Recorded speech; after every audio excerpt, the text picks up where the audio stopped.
So a big, big, big, warm, warm welcome to Paul, who I've known for many years, Paul van Musschenbroek, who's recently published a new book called Today Was a Good Day. And we're going to be deep diving into Paul's brave journey. I want him to put it in his own words, but why I called him onto the Inner Life Skills podcast is because he gave himself 90 days to see if he could turn a dark spiral down around using self-coaching, using mindfulness.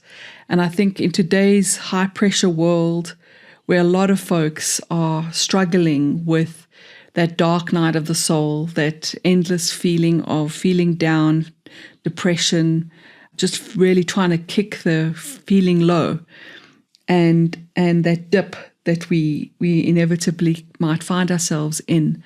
And so, Paul, welcome, and I can't wait to just hear your story and what you discovered along the way that really turned things around for you. So if you wouldn't mind, just tell us a little bit more about this journey. Great. Thanks, Colleen. Yeah, and thank you for chatting with me today. I gave myself, like you mentioned, 90 days to turn around a downward spiral in my mood. I've suffered from depression for the whole of my adult life. And I need to stop saying suffered from depression because that's a habit I'm trying to get out of. I have had depression. I struggle with depression and I still do. But through 90 days, which is what I gave myself through self-coaching, I managed to turn the spiral around because, and I'll chat a little bit more just now about what the mechanisms were or what some of the tactics were that I used that are all self-coaching, things that are very, very intuitive, inner wisdom tools, using your language, is that for most of my adult life, in my experience of depression, I had outsourced the solution to medication, psychiatric medication, and therapy.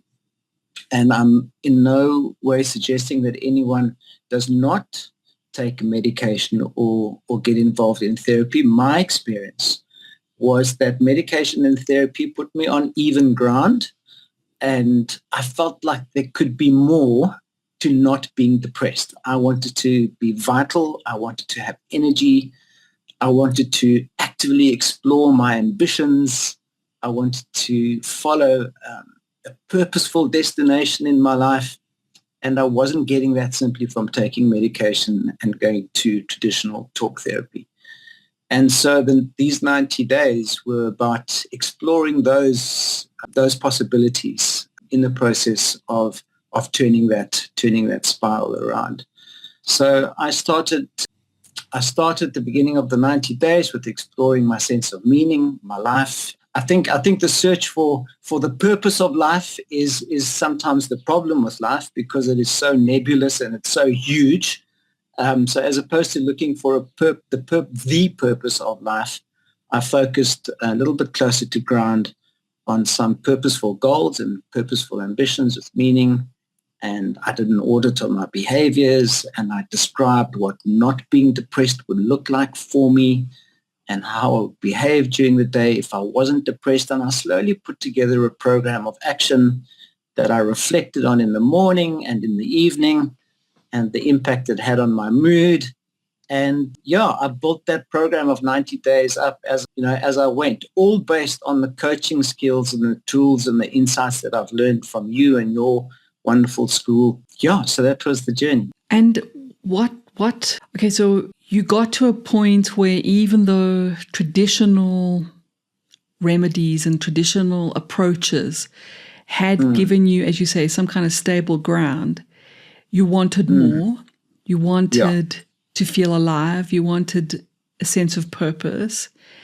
And you decided, if I can't do it in 90 days, then what were you faced with? What was the... Sure.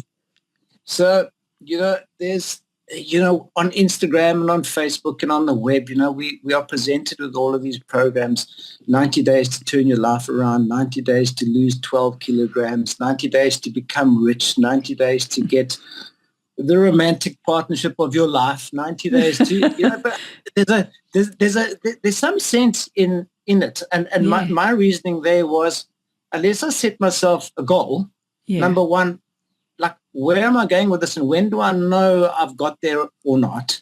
How do I know I'm going fast enough or I'm going too slow, or how do I manage my energy through the process? 90 days, 3 months is just long enough to make a significant, meaningful difference and not to have to rush it. But it is short enough to feel like I can do it. So, whether it was 90 days or 100 days or 95 days or 85 days, doesn't really matter. It's just a kind of a time chunk or time frame that feels doable. And, one of the things about my depression was that I always felt that things were kind of impossible, difficult, out of my reach. And so a time period of 90 days just felt like, okay, so I've got 90 days. Let's draw a line in the sand. Let's mark it off on the calendar. At the end of 90 days, what is it that I want to have or experience? And I knew it was a greater sense of vitality and some feeling of emotional and psychological resilience and a general feeling of physical and mental well-being. And I kind of audited that on a day-to-day basis. And I must say that by the time I got through 45 days, I felt significantly better. I felt significantly different. And I just, kind of carried on. And in a way, those 90 days, it just actually continued. So there's a couple of key points there, I think, for people who might be interested in giving themselves a 90-day challenge. And I think first, the commitment. Some part of you said yes, you'd had enough, or you were committed, clearly. And the 90 days, it's that time period that it's enough of a commitment to give yourself a chance to see change. It's not too short. It's not overly ambitious. So there's something about that. And like you say, a lot of folks seem to lean into that 90-day framework. So you gave yourself an actual measurable period of time. And then you looked at what you really wanted. And it sounds like you took your time to really decide. And they were simple but important things like vitality. And then you devised a way to check in with that every day. And tell us a little bit more about, take us through the specifics of what that looked like so that other people may decide to model on. Yeah. So the foundation principle of the 90 days, Colleen, was that I was never going to think my way into happiness. Two things here. Number one is the concept of happiness. The harder you chase happiness, I think the further away it gets from you. My feeling around or my approach in these 90 days was almost like when you put sunlight through a prism and you split light into the different colors of the rainbow, if you like. What are those different colors or components that comprise happiness? Energy, connection, physical well-being, feeling that I'm moving towards a purposeful goal or an ambition, family. And so I started to draw a list based on what I value and what my definition or breakdown of happiness was, the things that I was going to go after. So, and I wasn't going to be able to think my way into that. And this is fundamental. Behavioral activation as a modality holds that we change our mood by what we do, not what we think. I think let's just pause there because I think for a lot of people, that might be a key insight. We can't think our way to happiness and we need to lean into the doing. It's not something, it's not a maze you can think your way out of. And you can't talk yourself down out of this. There has to be some kind of doing, right? Yeah. So the huge frustration for many people that don't understand depression is that when you say to someone, snap out of it, like what's wrong with you? Like life is so beautiful. How can you be down? It's like saying to an asthmatic, there's so much oxygen. Why can't you breathe? You can't talk your way. You can, in terms of mindful purposefulness focus, when you learn the art of mindful living. Behavioral activation is essentially around, if I'm going to change the way I feel, I need to change what I do. And that action is going to stimulate a different experience, which will stimulate different thoughts, which will stimulate different feelings, and then lead to further action. So I said, okay, well, if I'm going to go after this definition of the things that comprise happiness, then what would that look like?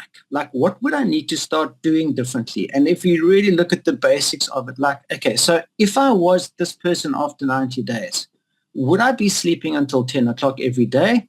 Or would I be getting up earlier in the day? So if I'm going to improve my sleep, like, how would I be doing that? I would commit to a very definite sleep time every night. If I'm going to work on my physical health, what would I actually be eating? If I'm going to commit to fitness, what would I actually be doing? And so the thinking around behavioral activation is that we identify some core behaviors and we start very responsibly. We start small. One of my challenges with depression has been giving up, and giving up as a habit, almost giving up as a pathology. And when I look at the reasons why have I given up so much, is that I started too hard. I started too fast. I started too big. So start small, start manageable. And then I audited every morning. So I got up at 5 o'clock in the morning and I spent the first hour of my day analyzing my waking thought. My waking thought is a day. Analyzing your waking thought. It's a dangerous thought because when I wake up, my brain is like an unruly, undisciplined child. It is bringing all of my subconscious and my memories and everything that has been going on overnight to my waking experience. And I generally do not wake up with how I want my day to turn out. So my brain and I need to have a cup of coffee in the morning and sort a few things out. We need to say, okay, what's real? What's not real? Is this like, what was my waking thought? I then set an intention for the day. How do I want my day to be? I then spend about 30 minutes or 45 minutes journaling. And my journaling consists of writing down my intention. It consists of a little bit of research and reading that I do around aspects of emotional and psychological mental well-being. And I do a lot of dumping. And then I also spend about 15 minutes. So it's about an hour, 15 minutes. I spend about 15 minutes in mindful meditation. So that's my first action for the day between 5 and like 6 o'clock. And by doing that, Paul, so let's just, because I want people to really walk away with like quite a tangible sense of this. So as you wake up, you're mindful, you're consciously mindful. Mindfulness as in you're paying attention to. You're not just letting this train run. You're becoming that observer of your own internal state. And it starts for you literally with observing that first thought. And I'm assuming, and please correct me, but I'm assuming you're doing this in quite a compassionate way. So it's not to judge that thought. It's not to attack it or push back on it. It's literally to notice it. Yeah. But not to take it as the truth. Yes. Yeah. So that is absolutely, that is fundamental. I learned an amazing concept and word. It's equanimity. Yes. And I learned this from a great friend, shaman, in fact, that I was seeing for a while. And that first thought in the morning is not to judge it, not to mark it as good or bad. I want it or I don't want it. I'm going to chase it away or I'm going to embrace it. It's simply to observe it and to listen to the wisdom that it might be holding for me. And sometimes it is profound and sometimes it's not that profound, but just to sit with it and then to turn towards a preference without judging, to turn towards a preference and say, okay, so how would I prefer the day to be? And what does it mean then I'm going to need to engage myself in? And what is then my commitment for the day? So it's almost as if there would have been an unconscious way to start your day. Yeah. Where it would have just been habit and it would have been default pathways. And now you've made a conscious choice in a very gentle way to look at an alternative. So you're choosing between this unconscious, habitual, in the dark, rinse and repeat version of what your thoughts are doing and how they're setting up your day.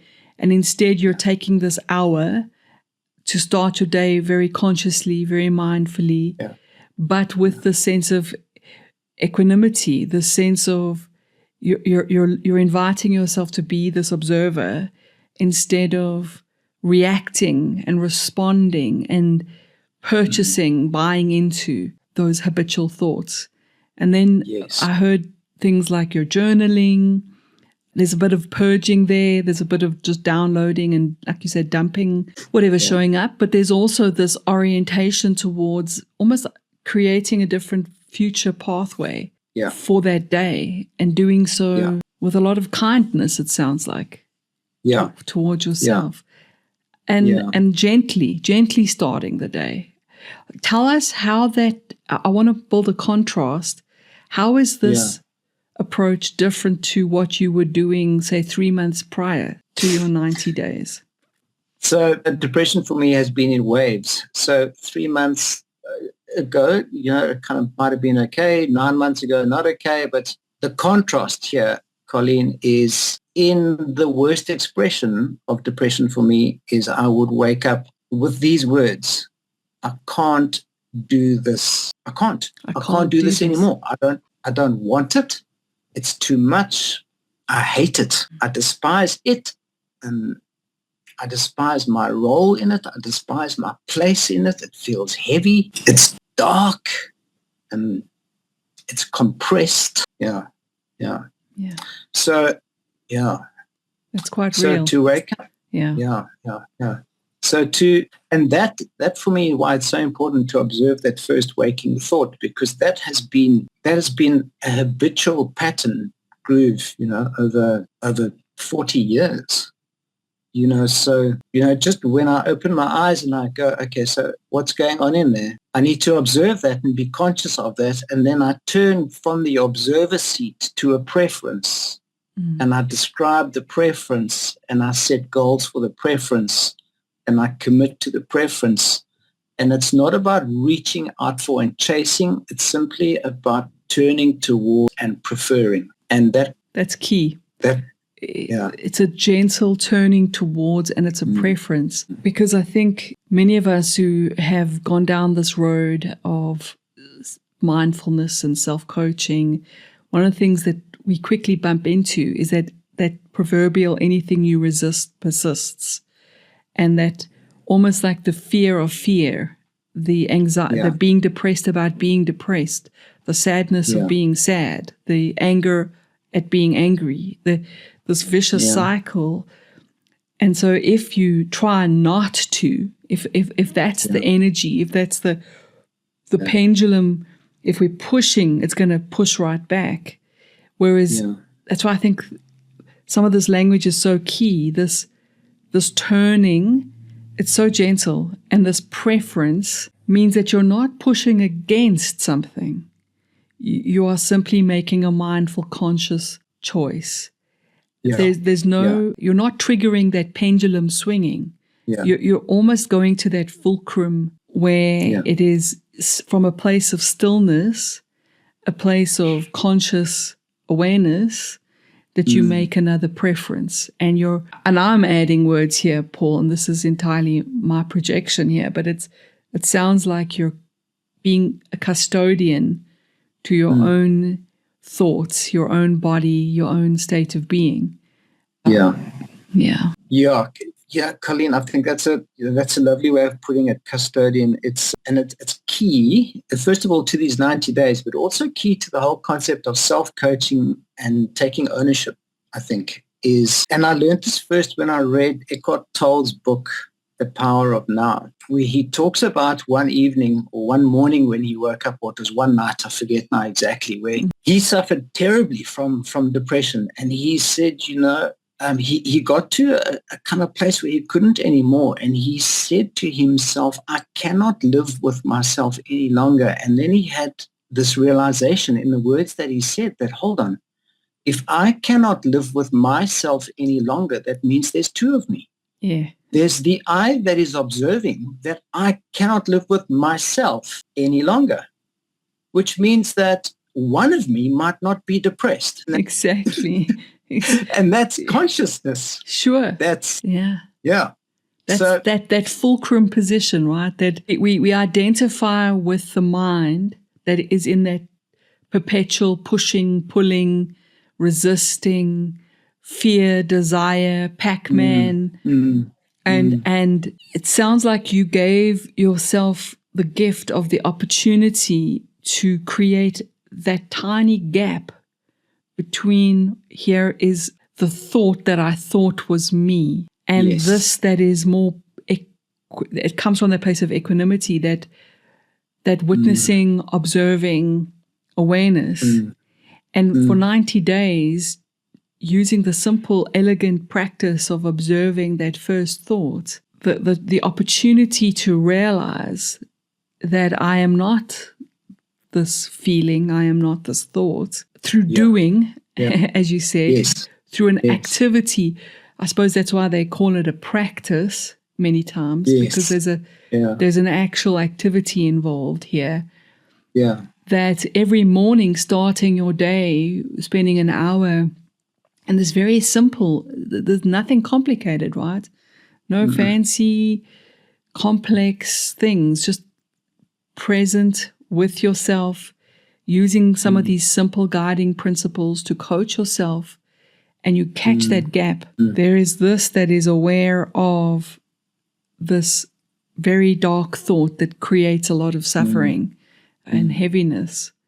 So tell us more, right? So I'm curious. Let's first of all make sure we complete the what each day looks like, the ritual part of it. Obviously, in between you're working and you're fulfilling the roles and duties in your life. But tell us about, so what else happened in the morning ritual? So an important part of the morning ritual as well was setting an intention. And an intention is not a goal for the day. For me, an intention is the way I'd like to be during the day. So it's not like my intention today is to run 10 kilometers. My intention today is to take on the tasks of the day with grace and kindness towards myself. Or my intention today is to be like water and flow gently around any obstacles that might present themselves. Well, my intention today is to be like bamboo in the wind, is to feel the wind, but not to feel like I'm going to break. So in setting that intention, spending a little bit of time kind of breathing that in, then going into a mindful meditation. And I then used Vipassana style, or the Vipassana discipline of meditation, which is focused on breath, which really is a practice of not emptying your mind. The discipline is not emptying my mind. The discipline was to focus on breath and to know that thoughts are going to arise. And when thoughts do arise, is not to chase them away, not to judge them, not to carry on thinking about them, but simply to observe them and once again gently turn towards breath. And that builds the ability of non-judgment, non-attachment, and the ability to return to a centered, calm space. So the intention is also important for me during the morning, because as I go through the day, I would experience something, life happens, and I stub my toe. And we all know what happens when we stub our toe. All of your intention and your good meaning and your manners and everything in your upbringing go out the window, and you swear and you curse and you kick because it is just this unexpected thing. But the first thing that would come into my mind when I stub my toe, whether I'd be actually stubbing it or using it simply as a metaphor for anything that grabs my attention during the day, my attention is my intention comes back. And simply then by reminding myself of what my intention was, it takes the focus off the toe. And so it's a process then for me during the day of then experiencing the day with the back layering of the consciousness of my intention, as opposed to mindless reaction to things and people and events, is a mindful response through the filter of intention. I like the contrast of mindless versus mindful. And the other key thing I want to highlight is that the goal was not a doing goal. It was a being goal. It was an intention to be. Yeah. And I also think so helpful that you would often pick some kind of symbol, symbolic metaphor, so that you had this anchor of the being that you intended to access in the day, so that when life happened, you could revisit that, recenter. So now you're going through your day, and obviously, life being what it is, there are going to be better days, there are going to be worse days, days of more mindless and days of more mindful. And you're not judging yourself, right? You're taking that same tone of equanimity, you're noticing, you're just being present. And is there a evening or a night component to this? Yes? Yeah. So Colleen, as I'm going through the day, I have a list. And on that list, the behaviors that are evidence to me of not being depressed. And they are linked to what I value. They are linked to what is meaningful to me. And a demonstration of those behaviors remind me during the day that I'm in alignment with meaning and value. And the more I'm in alignment, the more it impacts my mood and my resilience and my vitality and my presence. And so what I do is I actually then at the end of the day, I go back to the list and I mark off literally in a little book with a pen, didn't I? So I'll go through my list with you very quickly. Did I drink water? Did I eat what I call mood foods? And I put together a list of mood foods. Did I eat those? Did I go to bed at the same time I committed to last night? Did I journal this morning? Did I set an intention this morning? Did I experience some joy today, even if it's 10 minutes? And that could be reading, it could be cooking, it could be watching something on Netflix, it could be, but did I experience some kind of joy today? Did I move my body today? And that's a big thing for me. Moving my body is it's one of those anchor behaviors. For me, because it really is meditative. Now that be yoga. Tell us why. Tell us why. Why is moving your body so much of an anchor? Yeah. So part of my challenge with depression is that I have lived in my head. I've lived in the head office over here, which is normally doesn't really know what's going on. And the body, the brain, the body, there's so much that sits in the body that is true, what should we call it, is probably true intelligence and true insight. And that vibrationally, I am a total body, I'm not a head office. And a lot of my story, what I call my story, the algorithm of who I thought I was or my identity sits in here. So when I move my body, I experience the world differently. So moving meditation for me is important. So yoga, for example, but also going for a run or whatever it might be. Now, there's a number of other reasons, right? Is that we know that we oxygenate our blood. We know that exercise leads to the secretion of the feel-good hormones like serotonin. We release tension, we release stress, we compress and release our cells. So, yeah. And of course, you feel a lot better when you move for all of these reasons. I don't know, does that answer your question? Yeah, I think it's key. So that's an anchor one. Were there any other anchors, or you said drinking water? Yeah, drinking water. So the anchor behaviors for me, and the reason for me to have anchor behaviors during the day, that is that any one day I never got to all of them. So somewhere along the line, life happens and something needs to give. And as long as I could stay with some of my anchors, so the one was movement, the other one is my morning routine. So if I got through my morning routine, sometimes it wasn't even my whole morning routine. So sometimes it was simply setting the intention and some mindful meditation, and then doing some kind of movement. And that movement might even be just 10 minutes of going for a walk on the beach, getting out of a physical space into another physical environment, and getting out of the head office into my body intelligence and being mindful of how that feels. A lot of emotion for me sits in physical sensation in my body and not in my mind. So feeling anxious sits in my stomach. Feeling fearful sits in my chest. Feeling really down sits in my back. So when I get into the movement space, it provides some relief from that. So those are the anchors. So then as I go through the day, then Colleen, just to answer your question, what comes then into the evening is that at some stage in the evening, then I would spend a little bit of quiet time, 15, 20 minutes, and I would go through, let me go through my list. Did I behave in a way that is aligned with the outcome I want after these 90 days? And I feel a sense of achievement, and I feel a sense of fulfillment. Achievement is, did I do the things I set out to do?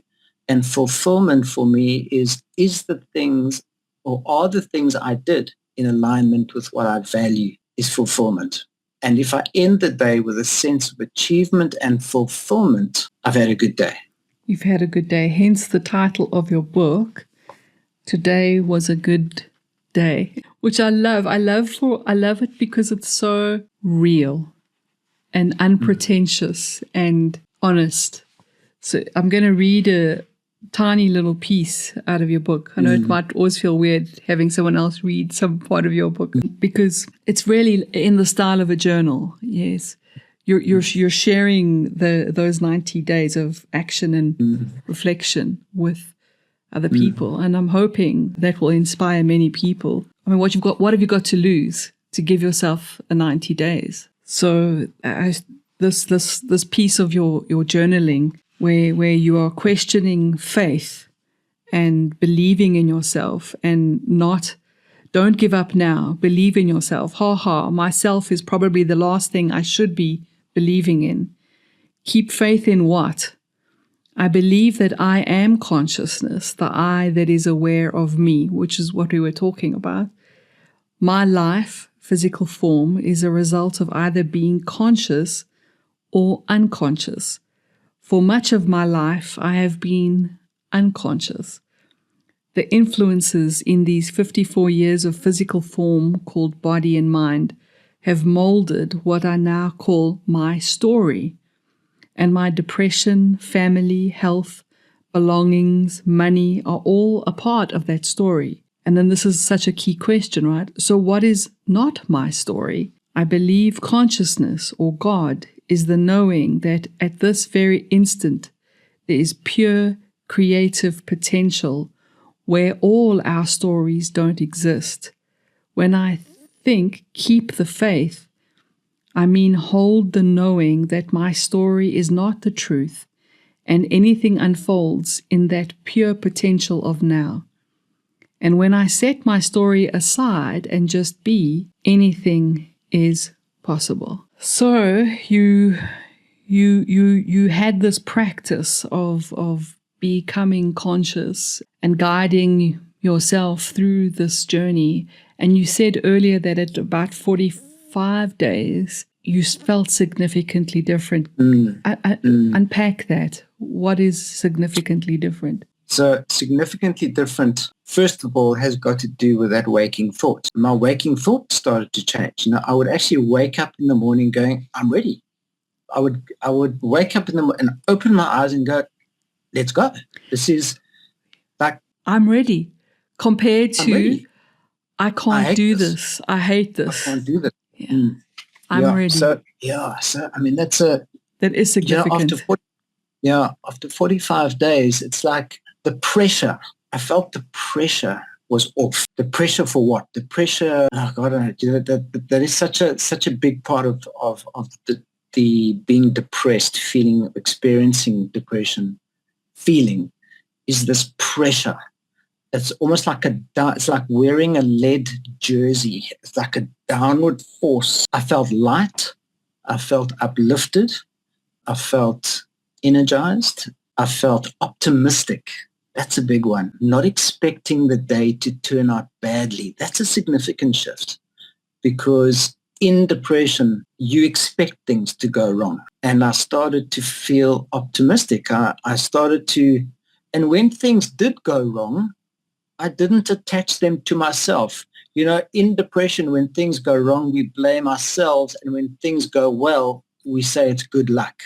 I started to feel that when things went well, I had a significant role in that. And when things went badly, it was just bad luck, which is a shift. So the perception was significantly different after even 45 days. Yeah. And if you could give people, now I'm going to do that thing. I'm going to say that one message. Okay. Whatever wants to come out, right? But whatever wants to be said. But okay, now let's do this first. If you were talking to a younger Paul, knowing what you know now and that you've survived this and you've done this, what would you tell a younger Paul who's still in that pressure, in that depression? Sure. I think I would say it's not, I would tell a younger Paul that it's not true. The truth that you think is real, the story that has developed in you from all of the influences, don't blindly believe it because it might not be the truth. It is not the truth. The truth is only in the consciousness with which you observe the story. I don't know if that's too complicated or too simple. I think it's but just I see it in beautiful. Yeah. I see it in so many people. The people that I coach, for example, is that, but they would say things to me, and I see it in my own children. It's like, yeah, but the truth is that, and I said, hold on a second, does it go like, how do you know? Like, what's the evidence of that? What is the, thoughts and feelings, emotions and thoughts, biochemical, electrical reactions that are happening in this gray mush organ in our head that we call our brain. And it's amazing that we have this ability, but I think it's also a bit of an Achilles heel that we take this electrochemical reaction that's taking place and we project it out into the world as everything. And it's only an object of consciousness. It's just happening in here, and it's based on a story. It doesn't predict the future, and it certainly doesn't give us a value based on the past. So, yeah, I would, and I do this every day. I remind myself regularly every day that, Paul, you might be, what's that feeling I'm feeling? What's that thought I have? And when I observe it, you say, but can I believe that? No. And I turn towards a preference and I choose a different thought or experience. Yeah. A simple turning towards a preference. I love the elegance of that. Yeah. And the this realization, right? And this practice, we do know, we've heard it echoed through other traditions in different shapes and forms. But one thing that stands out for me is that there's quite a few voices that I've heard over the decades that seem to suggest that this realization that I am not my thoughts, that thoughts are in me, that I am this witnessing awareness, that it has no practical benefits. I've heard a lot of voices suggest that you're still left with the human being. You're still left with your angst. And I like yourself, I agree with not promising a Hollywood outcome. I agree with not elevating self-realization to a status, to a prize, to a goal.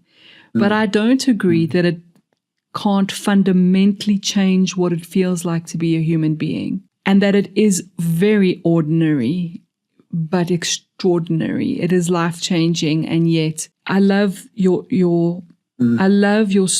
account of this, Paul. I love the way you've expressed this in really a 90-day journey of being a courageous man who was tired of being tired, of waking up with that thought that made life unbearable.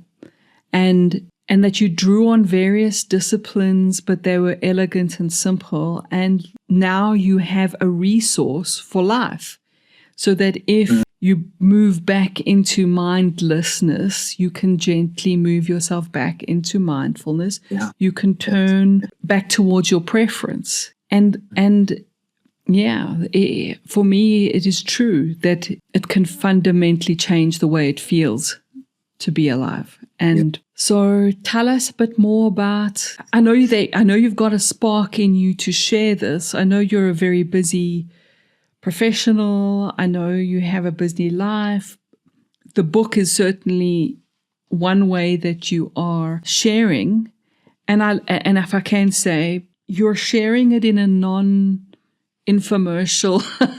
You're sharing it with the same attitude, this equanimity, this is just my journey. This is not a promise. This is not a sales tactic. Today was a good day. Today was a good day. This is how I did it for myself.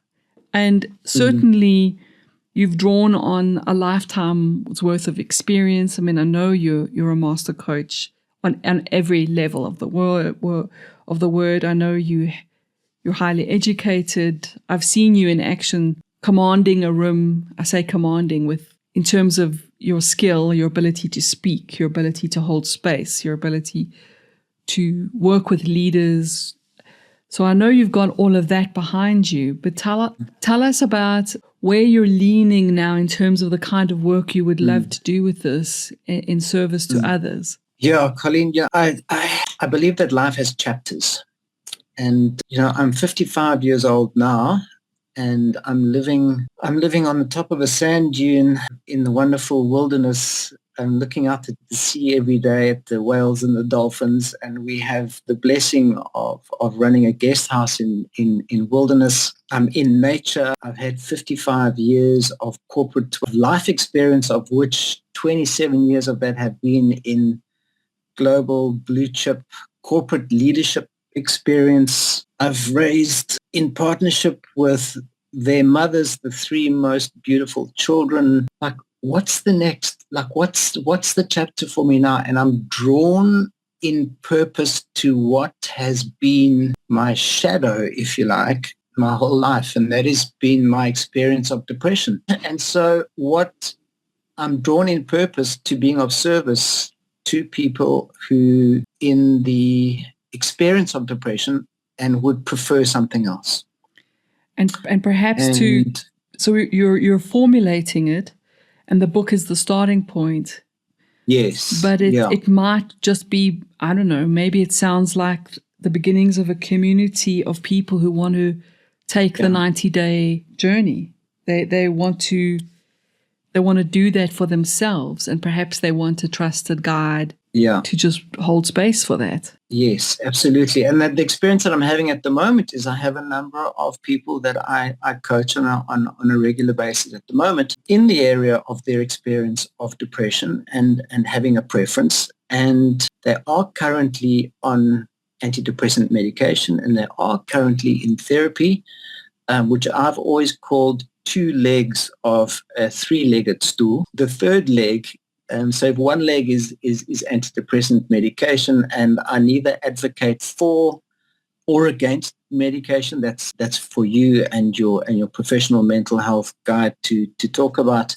And therapy being the second leg, the third leg is my own inner wisdom and what for me being not depressed would look like. What is my preference? Where am I going with this? What's my purposeful ambition, and how does that look like? So I'm having that experience with people that I'm coaching at the moment, not necessarily as part of a 90-day program, but simply as part of an ongoing journey with them, which is lovely. I am designing a workshop, which would probably be about a total of 21 hours that I'm going to be running, and probably within the next 6 months or so, which I'm going to invite people to participate on, where we will be exploring through coaching tools and coaching approaches how you arrive at a destination for you where you could actually say, I might have depression, but look at this.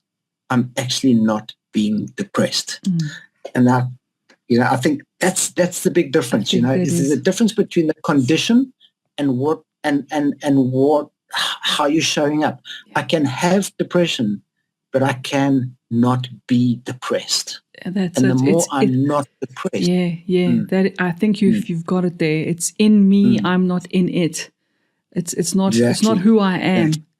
It's like the metaphor that this always sparks for me is it's like it's a song in me. It's a song in me. It's a sad song. It's a heavy song. It's a depressed song, but it's in me. I'm not in it. That shift is that shift we're talking about. It's the gap of inviting an opportunity to realize I am more than this. I am like the space that the song rises in. Paul, and how do people get hold of you if they are wanting to have a conversation? So, Colleen, I'm very happy for people to call me, and I'm very happy for people to email me. Is it okay to share my email address? So what we'll do is we'll put that in the show notes, and allow people to reach out and perhaps find out about where they can get your book. And I also have an Instagram page, and what I've started doing, I've just relaunched it again. It is Conscious Action 1.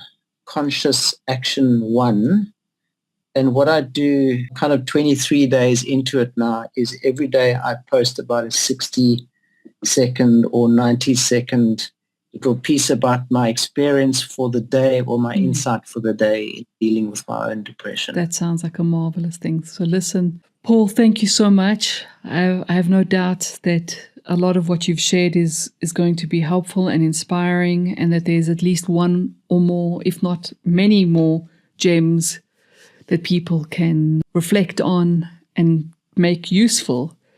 So appreciate the time, and thank you so very much. It's been wonderful. Thank you, Colleen. Thanks for the opportunity to chat with you again.